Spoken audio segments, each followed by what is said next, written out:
Okay, next வந்து பிரிண்ட்ன்ற option. பிரிண்ட்ன்ற option எதுக்கு use ஆகுதுன்னு பார்த்தீங்கன்னா, நம்ம டைப் பண்ண டாக்குமெண்ட்டை பிரிண்ட் எடுக்கிறதுக்கோசரம். அதாவது இப்போ சிஸ்டத்தில் இருக்கிற நம்ம டைப் பண்ண ஒரு டாக்குமெண்ட்டை நம்ம வந்து கையில் ஒரு ஒயிட் பேப்பரில் மாற்றுறோம். அதுக்கு தான் இந்த பிரிண்ட்ன்ற ஆப்ஷனு நம்ம யூஸ் பண்ணுறோம்.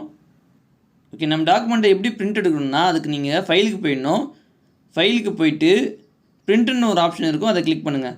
இதை கிளிக் பண்ணோன்னே உங்களுக்கு வந்து பார்த்தீங்கன்னா, நீங்கள் டைப் பண்ணது எல்லாம் ப்ரிவியூவாக ஷோ ஆகும். அதாவது நீங்கள் என்னென்ன டைப் பண்ணியிருக்கீங்களோ அதெல்லாம் இங்கே பிரிண்ட் ஆகிறதுக்கு முன்னாடி எப்படி பிரிண்ட் ஆக போகுதுன்றத ஷோ ஆகும். சரிங்களா?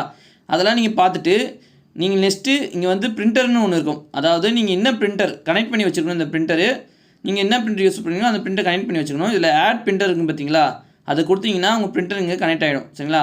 கனெக்ட் கொடுத்துட்டு நீங்கள் உங்கள் பிரிண்டரை கனெக்ட் பண்ணிவிட்டு நெக்ஸ்ட்டு வந்து நீங்கள் எத்தனை காப்பி வேணும், இந்த பிரிண்ட்டு எனக்கு 4-5 காப்பி வேணும் இல்லை 3 காப்பி வேணுன்றது கொடுத்துட்டு லாஸ்ட்டில் பிரிண்ட்டுன்னு கொடுத்தீங்கன்னா நீங்கள் டைப் பண்ண டாக்குமெண்ட் பிரிண்ட் ஆகி வெளியே வரும் உங்கள் பிரிண்டரில். சரிங்களா?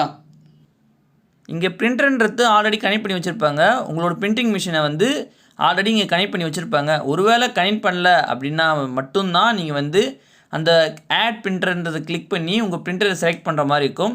மீதிபடி ஆல்ரெடி நீங்கள் உங்கள் பிரிண்டிங் மிஷினை இங்கே கனெக்ட் பண்ணி தான் வச்சுருப்பாங்க. இன்னொன்று, இந்த வீடியோ வந்து பிகினருக்கான வீடியோன்றதுனால நான் நிறைய கவர் பண்ணல, பிரிண்டிங் பற்றி நிறைய கவர் பண்ணல. எப்படி பிரிண்ட் பண்ணுறது அப்படி பற்றி தான் கவர் பண்ணியிருக்கேன். ஃப்யூச்சரில் இதை பற்றி வீடியோஸ் வரும், அப்போ பார்த்துக்கலாம்.